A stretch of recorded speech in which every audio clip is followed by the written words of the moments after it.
Hello, listeners. Yamina here. Welcome to the Dr. GPCR podcast. Before we dive into this episode, I have a few announcements to make. First, I'd like to thank you all for listening in every week to these podcast episodes. It's been 4 years since we started recording podcast episodes. Actually, February 18th marks the fourth anniversary of recording our first episode with Dr. Paul Insel.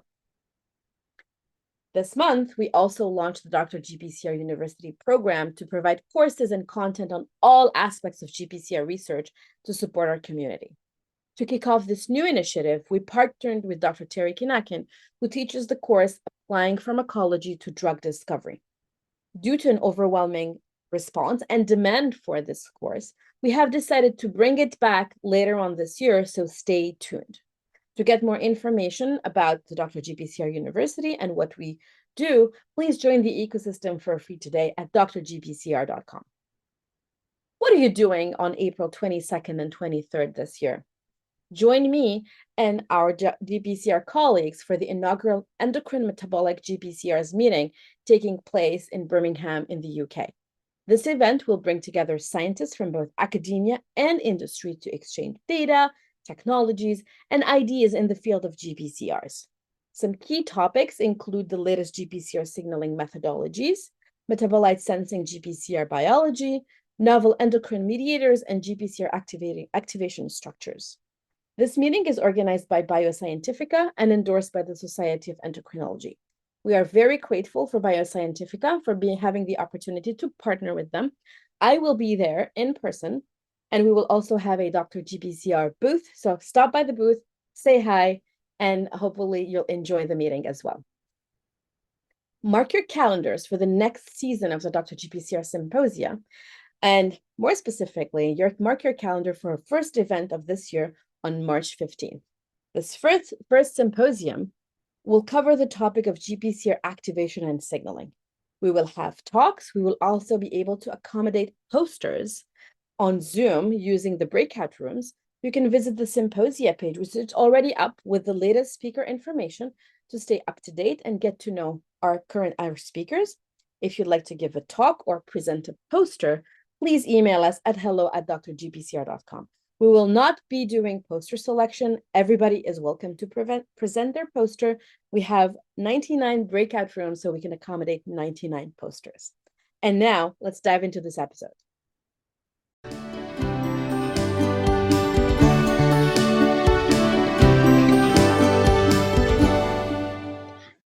Hello, everyone. This is Yamina from Dr. GPCR, and this very early morning, I'm very excited to have with me Dr. Davide Calebiro. Davide, welcome. Welcome, everyone. Good morning. It's a real pleasure to be here with you and share some of our research and perhaps also a little bit of my life, if you want, as a scientist. Absolutely. That's exactly what we want to capture on the podcast. Before we hit record, we were just talking about the fact that, well, I just thought about the fact that it's going to be 4 years since we started the Dr. GPCR podcast. And actually next month is when we will be celebrating our 4th year of recording the first episode. I think it was February 18th. So congratulations. Thank you. Time flies. All right, let's start at the beginning. Davide, if you could please introduce yourself. Yes, so my name is Davide Calebiro. I'm from Italy, as you might tell from my accent. I was born in Milan, in northern Italy, actually from a non-academic family. So I was the first one to go to university in my family. However, I have to say that so my father essentially he had studied to become an interpreter, but he was running a small family business. So where they were doing a lot of electronics, so they were building electronic boards for welding machines and other industrial equipment. So even though I was not grown up in an academic environment, I grew up in a place where experimentation, if you want, was something we were do every day. So I grew up among resistors and transistors. We were, in fact, the first one in the whole neighborhood to own a personal computer. So, and in a way, for instance, I learned how to code just by spending some time with my father, something that actually became quite relevant for my following career. So essentially, I came from an absolutely non-academic family. I was always fascinated by science. So I remember still as a child, I was forcing my friends to make experiments, if you want. So we would go and steal, you know, all the chemicals we could find in the cupboard, trying to mix them up, hoping that some magical, whatever, magic reaction would happen, which was never the case, but it was a lot of fun to do that. Anyway, so then when I was about to finish so secondary school, I decided that, yeah, I probably wanted to pursue a career in science. I was not really sure about, I mean, whether I should go for physics, maybe engineering, perhaps medicine. I ended up applying for medicine. I mean, I passed and actually passed quite well the admission test in medicine, and that's, I mean, how I ended up studying medicine. In fact, I have to say, in the beginning, I was not sure if that was the right choice, because I really liked, you know, biochemistry, all the basic subjects that you study in the beginning of your MD degree. But most of my fellows were much more interested in, obviously, in seeing patients in the clinical side of it. So for some time, I was thinking whether I should switch and maybe go back and study biology. But in the end, I think it was a very good choice for me, because I got a much broader understanding of physiology and disease, and that's something that I really like to combine. You know, like the more basic science view with some you know, applications to I mean, which are relevant to biomedicine, so to speak. So and so I studied medicine, and then I specialized in endocrinology. So I'm still seeing patients in a very small part of my life. And that's when I started getting interested in G protein coupled receptors, because, as you know, they are very important receptors for many hormones and neurotransmitters, and they're heavily involved in endocrine disease. So how interesting. I was just going to ask, before you mentioned that you specialize in endocrinology, that if you actually ended up completing your degree, but you did. But how did you get into research? Yeah, that was in a way, I had to engineer a path for me. So I didn't take like a very linear path, but because of what I said before, because I like so much basic science from an early stage. So my solution to that was to try and spend as much time as I could in a lab already from early on during my career, which back in those days it was possible. Nowadays, you know, with much more structured medical studies, it would be harder to do, but it worked out for me. So I actually went to a research center, which is the Telethon Institute for Gene Therapy in Milan, which was, I mean, a renowned institute, I mean, specializing in gene therapy. It's actually the first place in Europe where they were able to do gene therapy in humans. So it was a very, very well-funded place where to study. And so I was spending as much time as I could there, and that's how I started. And if you want, endocrinology maybe was also by chance in a way, because I was working on a project that was where the idea was to try and develop gene therapy for type 1 diabetes. So the idea was to engineer hepatocytes to produce and release insulin in a glucose-dependent manner, replacing the function of the liver. And that's why I started, you know, working with hormones, and then I was really fascinated by endocrinology. And I thought, if you want, I could combine the two things. So my interest for signaling and pharmacology with medicine and endocrinology. And endocrinology is a very beautiful field because it's very mechanistic. So if you understand well how receptors, how hormones work, you can really predict the phenotypes that you see in patients. I've always, when I was an undergrad at the University of Montreal, we had a metabolism class. And it was a lot of, learning things by pathways by heart. But at the same time, I really enjoyed learning that there was a structure to it and there's action and consequence. So I can relate to what you just mentioned about, endocrinology and hormone action. Absolutely. I mean, it's very causal. I mean, if you know the path, you can predict the result of Yeah. a certain change. It's really beautiful. Before you started tinkering in your dad's shop with transistors and electronics, did you always know that you had an inkling or interest in science, or also an interest for experimentation? I think so. I mean, I told you, I mean, I still remember as a young child, you know, trying to force my friends to do experiments. But I think it was more than what, I mean, many children do, like breaking up their toys and trying to understand how they work. However, I have to say that I also enjoyed other fields. And I also, for instance, during my secondary studies, I also started enjoying a lot arts. I mean, I'm an amateur painter myself, so I like art, I like music, I like few other things. And I might have also, I mean, there was a time, to be fair, the last year of of secondary school where I was not sure really what I would do, because I liked maybe too many things.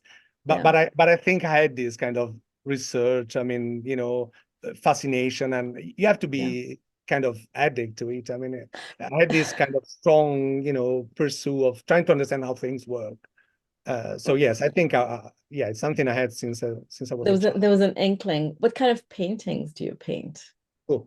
I'm Well, not saying that I'm good, but well, I like, like portraits, okay. and different techniques, from charcoal to watercolor, so to say. I love it. No, the reason I was asking because this resonates with me. So, a way of me to relax is I started doing these paint by color, and it's acrylic paint. So you can't see it anymore, but back in the day, it was right behind me. Now it's right in front of me. That painting, and I also took a watercolor class, which I very much enjoyed. And it's this way of escaping. It's like my brain shuts off, and I'm not very good at drawing things.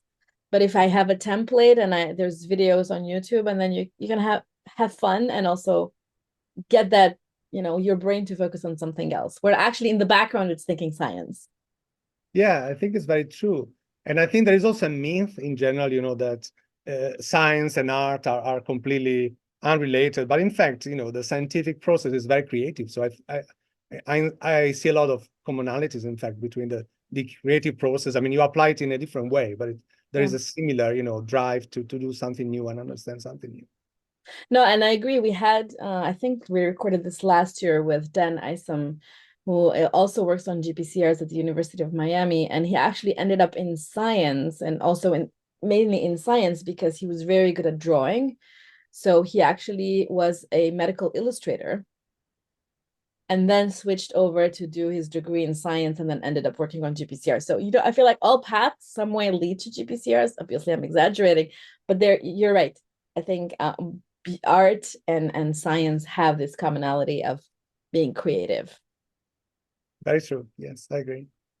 So you're an endocrinologist, you have spent time working in the lab. Then how do you end up where you are today? What's the next step in your story? Yeah, as I said, at some point, I mean, coming from, understanding, if you want, mutations in GPCR signaling in endocrine disease. So I started working on the TSH receptor. That was my first receptor, and we were studying mutations that are responsible for hypothyroidism or hyperthyroidism in patients. So that's where I started, essentially. But then I became more and more interested in the fundamental mechanisms of GPCR signaling. And I also realized that if I wanted to go deeper, I needed to learn, new approaches and new technologies. I started working with FRET, so with fluorescent resonance energy transfer, with optical approaches, when I was in Milan. But then I decided that if I wanted really to specialize in that area, I needed to go somewhere else, where they were really leading in the field. So I went actually twice to Germany, so to Würzburg, where there was the Institute of Pharmacology that was led by Martin Loser back in those days. And they had pioneered, in fact, the use of FRET sensors to monitor GPCR signaling in real time in cells and tissues. So I went there first time with the idea of learning some techniques, bringing them back to Milan, which is what I did. But after a while, I had an opportunity to go back to Germany as a junior group leader. And so I took that opportunity, and I ended up spending about 9 years in Germany, where I developed my own independent research. And from there, so then I moved to the UK about 6 years ago, which is where I'm based now. So it was kind of a natural transition, if you want, from an interest in pharmacology and endocrinology, and then combined with some also interest for new technologies. I mentioned the computational, interest, the fact that I learned coding as a child. So we do quite a lot of advanced microscopy in my lab that allow us to monitor receptor signaling directly in living cells and tissues. And there, I mean, the computational aspect becomes very relevant, because we write our own code, for instance, to extract quantitative information from those images. Very, very impressive. And you mentioned Martin Lose, and I just remembered that I met him in person at the Gordon conference last year in Switzerland, and he promised he'd come on the podcast, but he hasn't responded to my email. So that's something that on my to-do list to reach out again to him You should keep on pushing. that I'm end. sure he will Yeah, be very he's happy the to one. It was interesting because he was the one who came and he said, Yamina, I got your email and I really want to do it, but I haven't heard back. I know he's very busy as well on his end. The other question I had for you is, so now you're in the UK. Do you still see patients? I think you mentioned that you do sometimes. Yes, I do.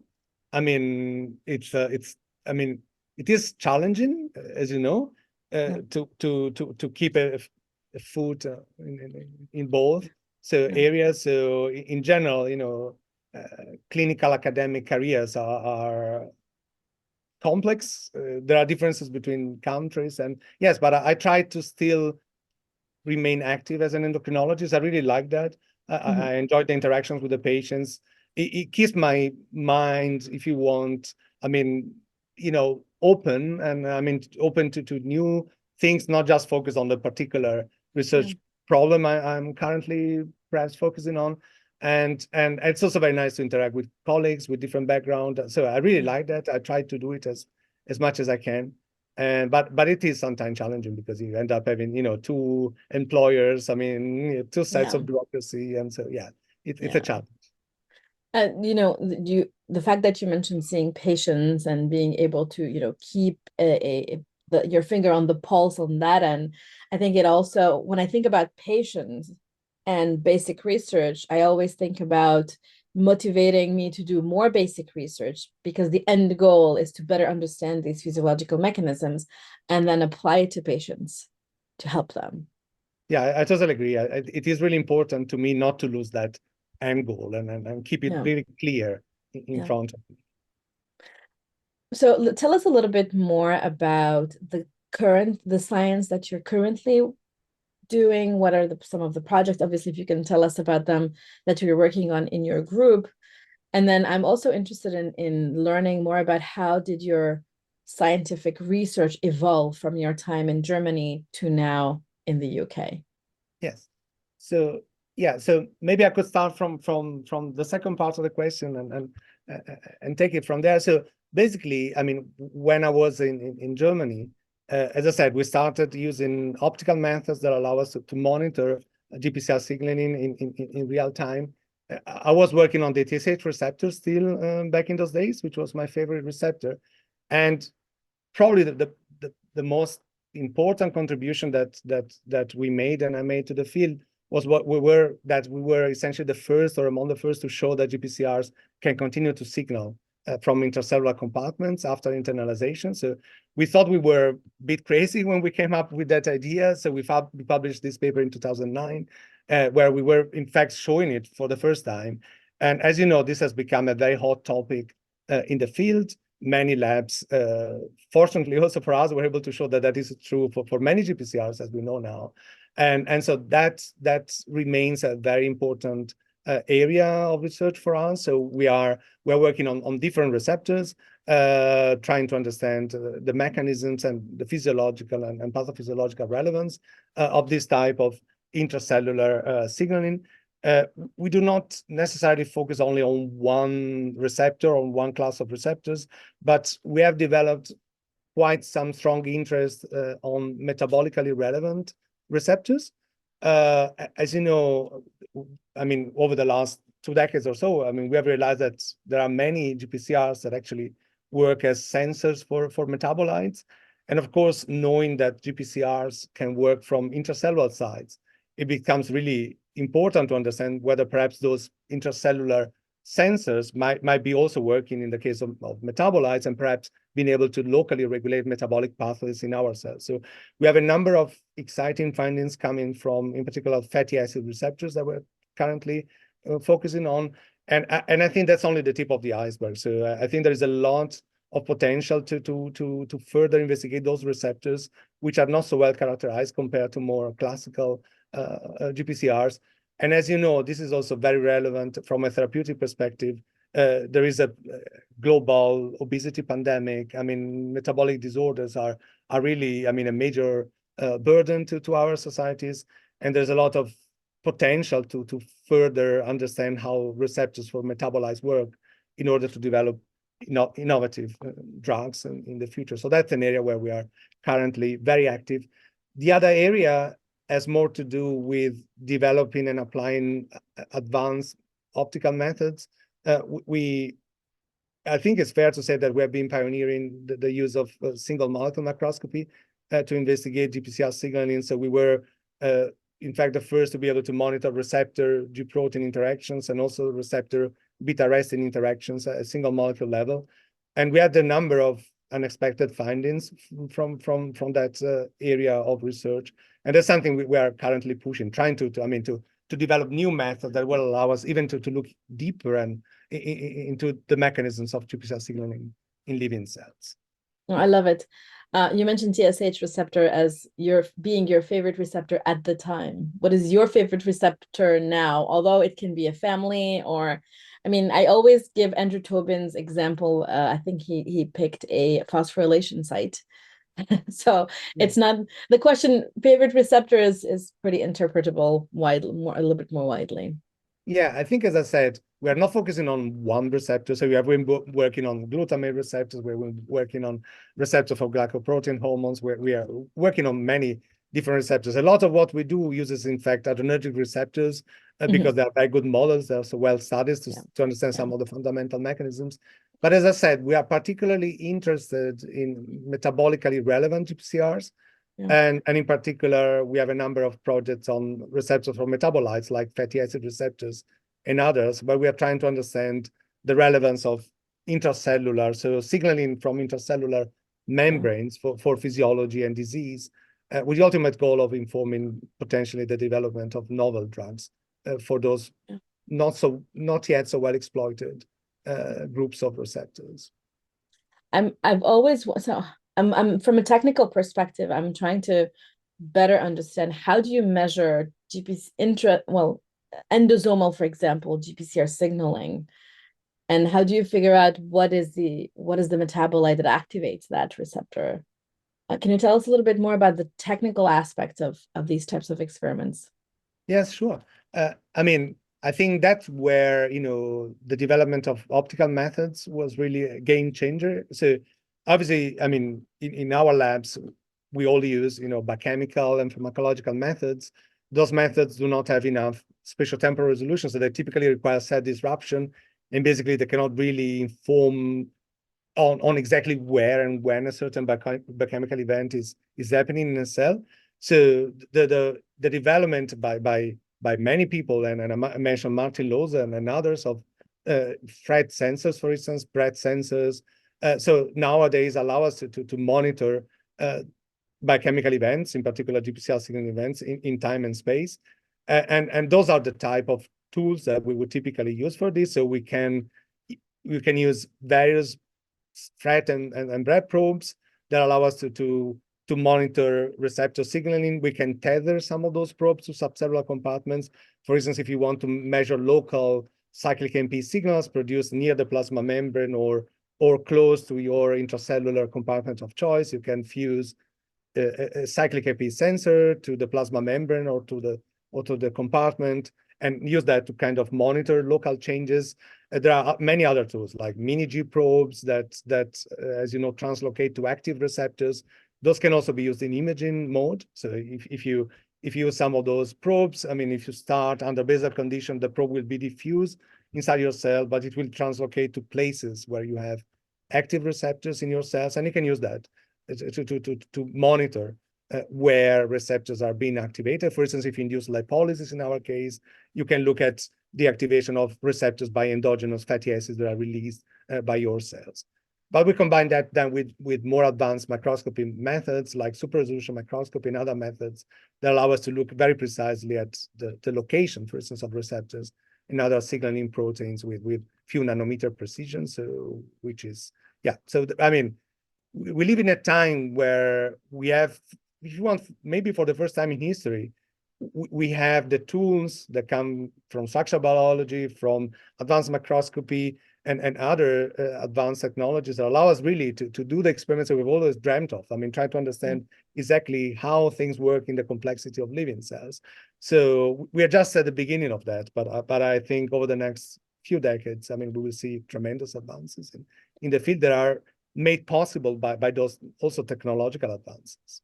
It's really neat, just the way you were describing everything that you can actually be looking at in a spatial temporal, with a spatial temporal resolution. It's actually really, really neat. And this is something that we were missing for a very long time. And now combining these things, I feel like it's this toolbox that keeps on growing, and it's getting bigger and bigger, and you're adding more and more tools in order to study GPCR's signaling and biology at different places in the cell. All right, then my question, knowing that you can combine all of these tools, and now we're getting to a point where we have enough tools to at least scratch the surface.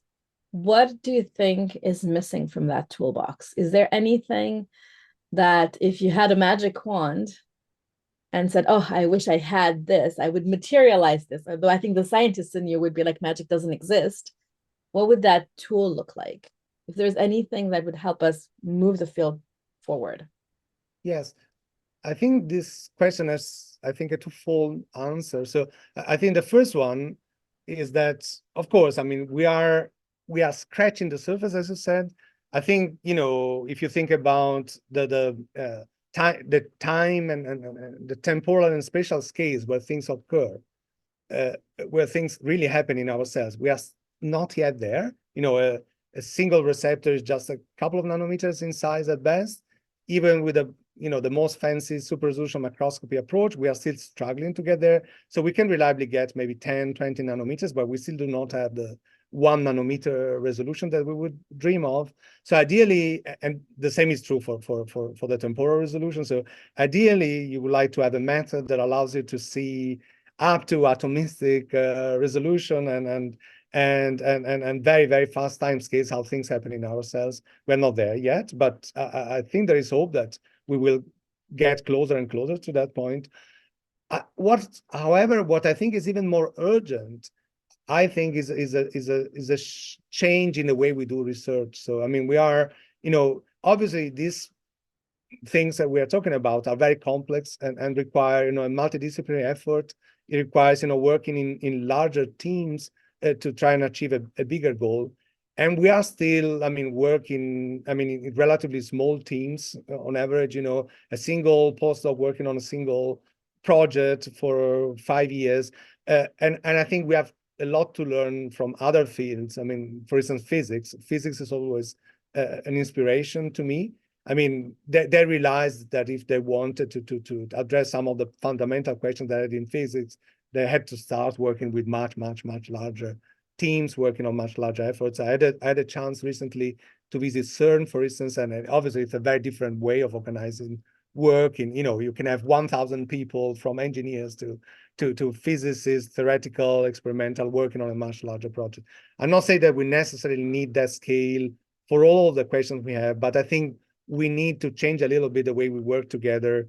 I mean, working in larger teams, in a much more collaborative way. So it's about team science, I think, and we are getting there, but there is still some work to be done. Also, I mean, there are hurdles on the path. I mean, there are issues about how you acknowledge and recognize in the contribution of individuals. Other fields have sorted it out, so I'm confident that we can do it as well in our field. But I think that's something that we will see more and more going ahead. That's a very interesting point, and I absolutely agree with you. And again, going back to the fact that you mentioned it's very difficult to then figure out who contributed what. And I think it goes back to I want to say the academic system in general, the way it is put together. Because if you need to apply for grants, in order to apply for grants, you need publications, first author publications or last author, depending on where you are in your career. And then that will determine if you get the grant, and it's this race. And I think it's difficult with this entire system, the way it's built out, to grow that type of collaboration. I'm not saying it's impossible, but it's very difficult. And I think if teams want to collaborate, 2, 3, 4 teams across the world, then there is a level of organization where in the beginning we say, well, this group is going to work on this, and this is what the final paper or series of papers will look like. Then again, it's also difficult to predict how many papers you're going to get out of this big project. So there's going to be some win some and lose some because science is unpredictable. Yeah, I think it's very true, but I think to some extent it's inevitable. So I think if we want Yeah. to go deeper, I mean, we need Yeah. to work in larger teams, and I think the system will adapt. I mean, but it will take some time. You're right, and there are some practical challenges as you mentioned. Yeah, yeah. And I think that from that perspective as well, there's a couple of things, at least in my opinion, that are not, whenever I think about writing a grant or an application to get a fellowship, there are aspects of that training that are not captured. For example, when you train as a postdoc, then you actually gain leadership skills because you've been mentoring others. You get great communication skills because you have to communicate your science. You give a talk, you present a poster, you go to conferences. I don't think these skills are emphasized, get enough space in that application and that are emphasized enough. Then again, it's very hard to quantify as well, but I feel like it doesn't there is not enough points assigned to this, of how good of a communicator you are, of how many people you've mentored, and what was the end result of that mentoring. I think I've mentored many younger scientists, and I felt very proud when they got their first publication or they got a grant. And I think that reflects back on that person. So again, it goes back to the academic system being the way it is nowadays. Yeah, that's true. But I think there are good signs that things are moving, and funding agencies, certainly in the UK, but I'm sure also in other countries are more and more realizing the importance of all these. Our universities are as well to some extent. And for instance, I co-lead a multidisciplinary research center, in fact, which is a joint venture with another university in the UK. So this is COMPARE, the Center of Membrane Proteins and Receptors, together with Nottingham. And I mean, the idea was indeed, I mean, to build like a multidisciplinary research center. We have people from various fields contributing to it, from physics to I mean, through medicinal chemistry, biology, I mean, whatever you want.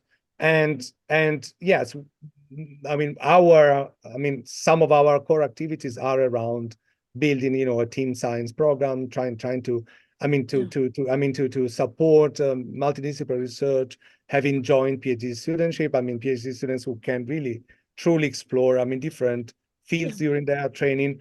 But yeah, but we're not there yet, as I said. I think, but I think it's going to be really important if we want to have really a step change, like in what we are doing.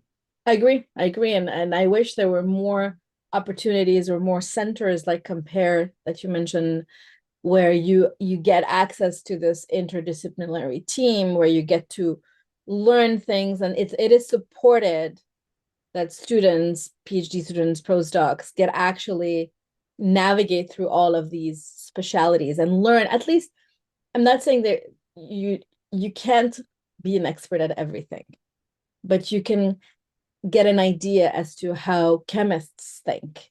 You can develop a common language with the chemist, so that whenever you end up in a position, wherever you end up, whether it's academia or industry, you can have a conversation with the chemist. Yeah, that's very true. I mean, as you said, you cannot become an expert of everything, but I mean, you need to, I mean, maybe see your problem, be able to see your problem from different, perspectives, and develop at least that common language that allows you to have those conversations. Exactly, because chemists think differently, and if you want to collaborate, you need to learn how they're thinking and communicate to them your pharmacological findings, problems, so that they can get thinking and help solve the larger or the higher level problem. Absolutely. And it's a challenge, but at the same time, I find it really a fun challenge. Really cool things to be doing. Yeah, it's a lot of fun. All right. I always ask this question, although the answer is always yes. But I'd love it if you can elaborate a little bit about why yes, especially in the metabolism and endocrinology fields. Do you think GPCRs are still good drug targets? Okay. Well, we are all in love with GPCR, so we are probably biased on that. But I think it's a fact. They are, as you know, they are still, the largest family of drug targets. At least 1/3 of all drugs on the market target a Yeah, GPCR somehow.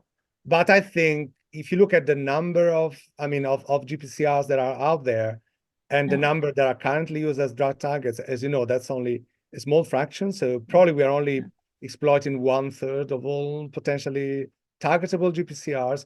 And there are a whole family of GPCRs that are very, very poorly explored. I mean, I think we briefly mentioned metabolically relevant GPCRs yeah, before.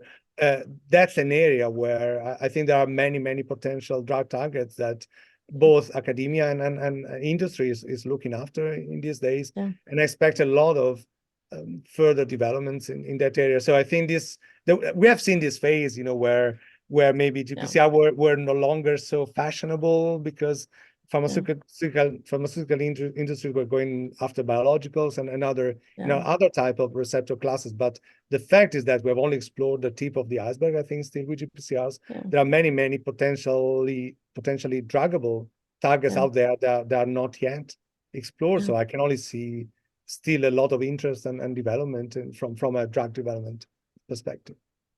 I completely agree, which gets me to my other question. Is there, and we're going to talk about the meeting in April in a couple of seconds, but is there if I am, let's say, a PhD student and I'm interested in endocrine GPCRs and metabolically relevant GPCRs, is there a place where I can go and very quickly see what are these receptors that we know of that are important in metabolism, and what do we know about these? Some kind of a database type of thing. Yeah, I mean, it's a good question. I don't think I have a very good answer to that one. So I'm not aware of a single database that would, in an easily accessible way, would give all Yeah, that information. Of course, there are very good databases about GPCRs, of course. GPCR-DB, and a DB. few others, which I would recommend using, definitely. I'm not aware of one that is entirely dedicated to metabolically relevant GPCRs. Maybe something for To you do. to do. Yeah, exactly. So something actually something for us to collaborate on. Yeah, we can think about that. I think it would be really nice. Nothing. Well, obviously, you want it to be as detailed as possible, but if to start off, it's a collection of relevant papers or relevant articles, relevant people. I'm thinking here about GPCR ladies, which is obviously it's a different collection of GPCR female scientists, but we can have metabolic GPCRs group Oh, that's where a fantastic idea. I mean, thank you so much. I mean, we should maybe explore that yeah, seriously. yeah. But I think it's important, and we're gonna have the opportunity to meet in person April 22nd to 23. It's a Monday, Tuesday, at the Endocrine Metabolic GPCR's 2024 summit. It's the first of its kind. Dr. GPCR is very excited to be a media partner for this meeting. I will be there, but you will also be there. Can you tell us a little bit more about how this meeting came to be? Yes, sure. I mean, this meeting, I mean, to be fair, I mean, it's an idea of Bioscientifica, who is, organizing a number of scientific conferences, and they have a strong interest in endocrine and metabolic Yeah, disease. And the idea was, I mean, similar to what you just said before, there was a realization that, I mean, there is not an event that is dedicated to this particular and very important area yeah, of receptor signaling and drug development. So, and the idea was, well, maybe we should do one. And so yeah, they contacted a few academics who are active in that area, including myself. And we started thinking about it and putting together a program, a scientific program for the event. I think it's going to be a lot of fun. So we have a very, very good program with world leading experts on metabolically relevant GPCRs yeah, from both a physiology and pharmacology perspective. We will be covering, some of the most, I mean, recent advances in the field, and I yeah, would highly recommend it to any anyone really, from early career researchers to Yeah. advanced scientists, both in academia and pharmaceutical industry, who are interested in this, which is really a very exciting and developing area of GPCR research. I think it is, and I did look at the program, which I think is really fantastic. So congratulations for putting together such an amazing program. And the Biospecifica team is just amazing as well. So very, very excited to be associated with this meeting. Well, thank you so much. We are really glad to have you on board, and we're looking forward to having you at the event. Thank you, thank you. And maybe this event is a good place to start thinking about, a subgroup of metabolic relevant GPCRs working group or something like that, where we can put together the resources, but also put the people at the meeting and beyond in touch. Oh, that would be fantastic. Looking very You much know, forward to it. it goes back to the idea that you mentioned, of more collaboration involving multiple groups in order to advance the field. And I think this could be a great opportunity to do that. Thank you so much. Of course. All right. Last segment, about inspiring junior scientists to contribute to the field, and can be GPCRs and metabolically relevant GPCRs. But before we do that, I was wondering, what are the top 3 aha moments that you had as a scientist that shaped your trajectory to where you are today? Okay, that's a very intriguing question. So I think, well, let me think. I think probably the first one was when in fact, by playing with a fluorescently labeled hormone, it was against TSH. So I was just playing with it using a sensitive microscope with a sensitive camera. But basically by accident, it was the first time that I could see individual receptors, so diffusing on the surface of a cell. And I said, okay, wait a minute, what are those tiny little ants that are going around? And I realized that there must be single molecules. So I ended up doing my first single molecule experiment by chance. And that opened up a lot of opportunities for me. So I basically started on that very day doing single molecule microscopy without having planned it, in fact. I think the second one was when, similarly, if you want, by looking at, as I said, we developed, and in particular, we had developed a transgenic mouse that expressed a sensor for cyclic AMP when I was in Germany. So, and one of the first things we did was to take out some thyroid follicles from that mouse, put them under the microscope, and I was looking at changes in intracellular cyclic AMP concentration when I was stimulating those follicles with TSH, with the thyroid stimulating hormone. And again, I realized that something was weird in my experiments. And I realized that somehow my receptors must be continuing to signal after internalization. And that was really, like an eureka moment, because I was basically probably one of the few persons in the world at that particular moment in time who knew that somehow GPCRs were signaling after internalization. Then it took us quite a lot of time to convince other people and also to convince ourselves that was true. But it was one of those moments. And I think probably the last one was when, as part of a large collaborative team, we discovered that mutations in the catalytic subunits of protein kinase A, in the alpha subunit in particular, are the main genetic cause of adrenal Cushing syndrome, whose genetic was not really known at that time. So that was a study where we did exome sequencing in adrenal tumors that are responsible for Cushing syndrome. And we realized, quite well surprised, that actually there was a very strong hit in a very important kinase in our cells, and nobody, for whatever strange reason, had seen it before. I muted myself and I was trying to, but this is really fantastic. And I love it that these really sound like really aha moments, especially the first one where you did the experiments by chance and it worked. Yeah, I think, it's not only my Of story, but course. a lot of the discoveries that we have are serendipitous, as you know. And Yeah. I think that's something I would really recommend to early career researchers, to keep their eyes and mind open. When you see something strange, there is 99.9% chances that it's just an artifact, that you did something wrong. But Yeah. stop and think for a minute, because there is also a remote chance that maybe you hit something new, something that is not expected, and it might be, Exactly. a big discovery. Might be real, exactly. What are other advice you have for junior scientists who want to contribute to the field? I think, yeah, that is the first one, as I already said. I mean, keep your mind open. If you see something that you can't explain, stop for a second and rethink. At the same time, one has to be very critical. I mean, with themselves, first of all. I mean, and I don't think, I think there is a risk in science, especially also when you become more senior, to kind of fall in love with your ideas, fall in love with your models. In fact, we know that, I mean, science, I mean, the knowledge, I mean, scientific knowledge is not eternal. I mean, it's subject to change.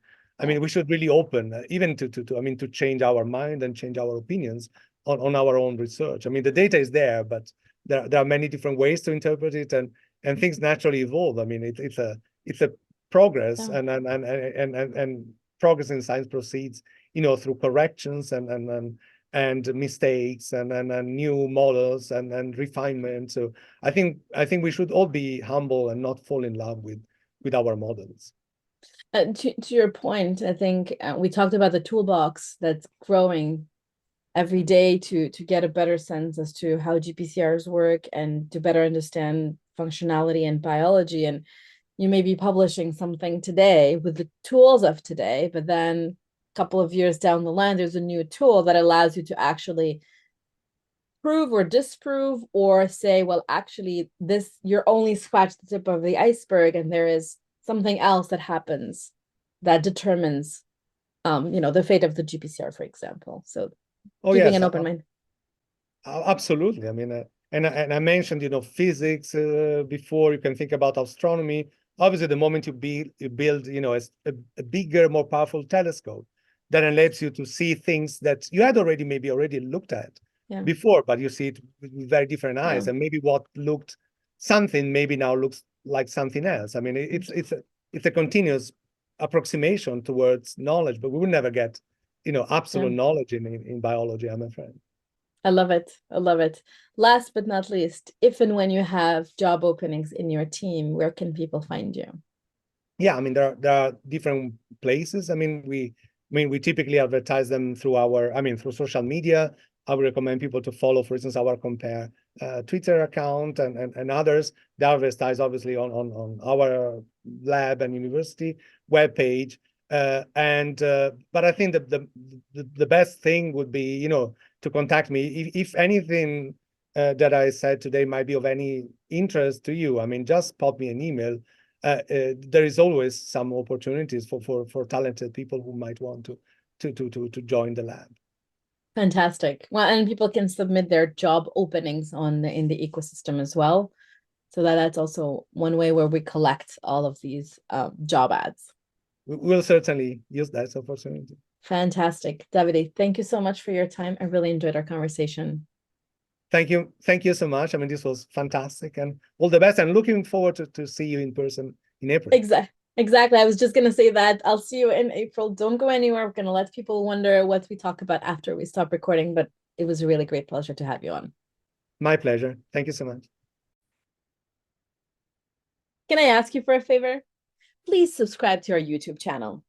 Many of you come back and watch our videos, but aren't subscribed. Having more subscribers will help us get you more content. Also, mark your calendars and join us in person for the inaugural Endocrine Metabolic GPCRs meeting taking place in Birmingham in the UK between April 22nd and 23rd. Thank you for joining us and listening to this Dr. GPCR podcast episode. We would like to thank our guests, our team members, Attila, Ines, Montserrat, Ivana, Andreina, and Balin. If you like our podcast, leave us a 5-star review on Apple Podcast. You can also leave us a testimonial at drgpcr.com/testimonials and subscribe to our monthly newsletter today. Another way to support us is to share your favorite Dr. GPCR program with your colleagues and network. With any questions or suggestions, email us at hello@drgpcr.com. And until next time, stay safe.